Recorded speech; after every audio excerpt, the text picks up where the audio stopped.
BJP ఎమ్మెల్యేలు అని అడుగుతున్నారు. బీజేపీ ఎమ్మెల్యేలు పూర్తిగా క్రమశిక్షణతో ఉంటారు. అట్లంటే మిగతా వాళ్ళు ఉండరా, కూటమిలో వాళ్ళతో మీకేం సంబంధం లేదా అంటే ఖచ్చితంగా సంబంధం ఉంటుంది. కాదు, ఇక్కడ మీరు ఆ మాట అంటే జూపుడి గారు వెంటనే మరి మిగతా వాళ్ళు అని అనబోతున్నారు.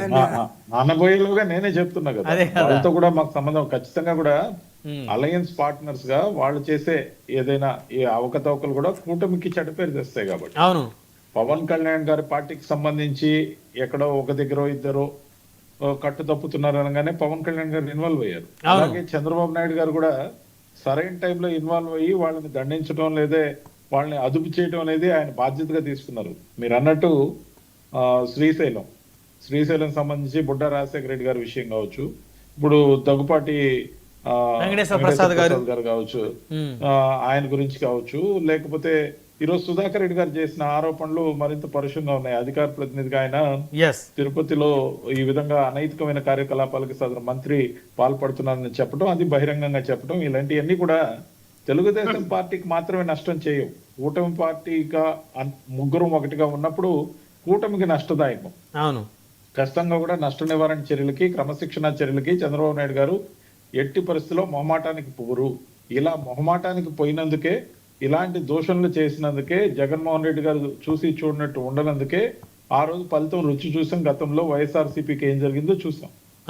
ఈరోజు ఆ రోజున వల్లంనేని వంశీ గారు అన్న మాటలైనా, ఈ రోజు దగ్గుబాటి వెంకటేశ్వర ప్రసాద్ గారు అన్న మాటలైనా అనైతికం. ఆ విధంగా మహిళలను దూషించి మహిళలు ఉసురు పోసుకున్న ఒక్కరు కూడా గెలిచే అవకాశాలు ఉండవు. మహిళల్ని ఏ విధంగా దూషిస్తారో వాళ్ళు ఉసురు తగిలితే మళ్ళీ అడ్రస్ లేకుండా పోతారు. అది ఎవరైనా కావచ్చు, ఏ పార్టీ వారైనా కావచ్చు. మహిళలను గౌరవించడం మన సాంప్రదాయం. అది కూడా లేకుండా ఏదో సినిమా ప్రమోషన్ లో ఎన్టీఆర్ గారు మాట్లాడితే, జూనియర్ ఎన్టీఆర్ గారు మాట్లాడితే, ఆయన మాట్లాడిన దాన్ని ఎద్దేవా చేయటమో, లేకపోతే ఎవరి కోసమైనా మెప్పు కోసమో, లోకేష్ గారి మెప్పు కోసమో, మరి ఎందుకు మాట్లాడాడో తెలియదు కానీ, లేకపోతే మంత్రివర్గంలో స్థానం కావాలంటే ఈ విధంగా మనం కూడా మాట్లాడాలి, గత ప్రభుత్వంలో కూడా అలా మాట్లాడిన వాళ్ళకి మంత్రి పదవులు వచ్చేమన్నా ఇన్స్పైర్ అయ్యాడా? కానీ అనైతికమైన మాటలు మాట్లాడిన అతని మీద క్రమశిక్షణ చర్యలు ఉంటాయి తెలుగుదేశం పార్టీ నుంచి అని నేను భావిస్తున్నాను. ఎందుకంటే ఆ వీడియో నేను చూడడం జరిగింది. ఈ రోజు వచ్చే ఆ వీడియో నాది కాదు అంటే అది కరెక్ట్ పద్ధతి కాదు. ఖచ్చితంగా బేషరతుగా చెప్పాలి, చెప్పాలి. ఖచ్చితంగా కూడా వారు అయిపోయిన తర్వాత అడుగుతున్నారు, అంటే వార్నింగ్ ఇచ్చారని అడుగుతున్నారండి రవిచంద్ర రెడ్డి గారు. దగ్గుపాటి వెంకటేశ్వర ప్రసాద్ గారు కూడా చంద్రబాబు గారు ఏమైనా వార్నింగ్ ఇచ్చారని అడుగుతా ఉన్నారు జూపుడు గారు. ఖచ్చితంగా ఫోన్ల ద్వారానే ఉంటాయి ఇవన్నీ కదా. బహిరంగంగా ప్రజా జీవితంలో ఉన్న వాళ్ళకి బహిరంగంగా వార్నింగ్లు కూడా షో అప్ అంతా ఎంకరేజ్ చేయరని అసెంబ్లీ వేదికగా జగన్మోహన్ రెడ్డి గారు సమక్షంలో చంద్రబాబు నాయుడు గారి గురించి అవమానంగా మాట్లాడడంతో పాటు అనైతికమైన మాటలు మాట్లాడిన వాళ్ళందరూ ఏమైపోయారు? డిపాజిట్లు కోల్పోయారు ఈరోజు. అవును, ఆ రోజు మంత్రి పదవుల కోసం పోటీ పడి అసెంబ్లీ వేదికగా మాట్లాడిన దుర్మార్గమైన మాటల వల్లే ఆ రోజు జగన్మోహన్ రెడ్డి గారిని వాళ్ళని అసెంబ్లీ వేదికగా ఆపుంటే ఆ హుందాతనంతో పాటు వాళ్ళకు కూడా కాస్త భవిష్యత్తు ఉండేదేమో. పార్టీకే దుర్గతి పట్టిందంటే నోరు మంచి అయితే ఊరు మంచి, నోరు పారేసుకుంటే వచ్చేది ఏముంది? ఆ నిమిషంలో యూట్యూబ్ లో రేటింగ్ స్టార్లుగా మిగులుతారు, అంతకు మించి ఏమి ఉండదు. వైరల్ గా అసభ్యంగా అయినా ఉన్న వీడియో ట్రోల్ అవుతుందే కానీ మంచి పేరు అయితే ఎవరికి రాదు. ఖచ్చితంగా ప్రజా జీవితంలో ఉన్నప్పుడు మరింత బాధ్యతగా ఉండాలి. ప్రజల కోసం మాట్లాడే విషయాల్లో గట్టిగా మాట్లాడాలి. ప్రజల సమస్యలు తీర్చడంలో చిత్తశుద్ధి చూపించాలి.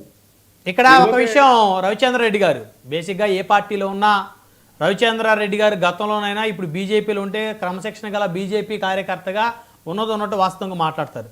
అయితే నిన్నటి నుంచి కూడా ఒక మంత్రి గారు తిరుపతిలో ఆయన సంబంధించిన ఈ ప్యానెల్లో ఉన్న వాళ్ళందరూ అట కదా, అందరూ అంతేనే బీజేపీ సంబంధించి రవిచంద్రారెడ్డి ఏ పార్టీలో ఉన్నా అట్లా అంటలేదు, మీరు దాన్ని మిస్అండర్స్టాండ్ చేస్తారు. ఆయన ప్రశ్న అడగబోతున్నాను, అడిగే క్రమంలో ఆయన చాలా సిన్సియర్గా ఉన్నట్టు చెప్తారు. ఎక్కడ ఉన్నా కూడా ఏ పార్టీలో ఉన్నానని చెప్తా ఉన్నాను. ఒక మంత్రి గారి గురించి వచ్చింది కదా సార్ డిస్కషన్, ఏ మంత్రి గారి గురించి వచ్చిందో ఏమన్నా అవగాహనతో చెప్పగలుగుతారా?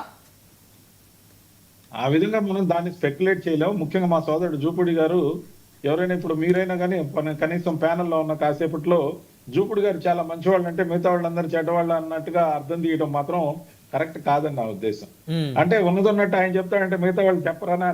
ఈ అసహనమే సోదర, ఈ అసహనమే వైఎస్ఆర్సీపీ చంద్రశేఖరరావు గారు అక్కడ ఉన్నారు. అసహనం అనేది చంద్రశేఖరరావు గారు అక్కడ ఉన్నాడు. మాట్లాడతాం.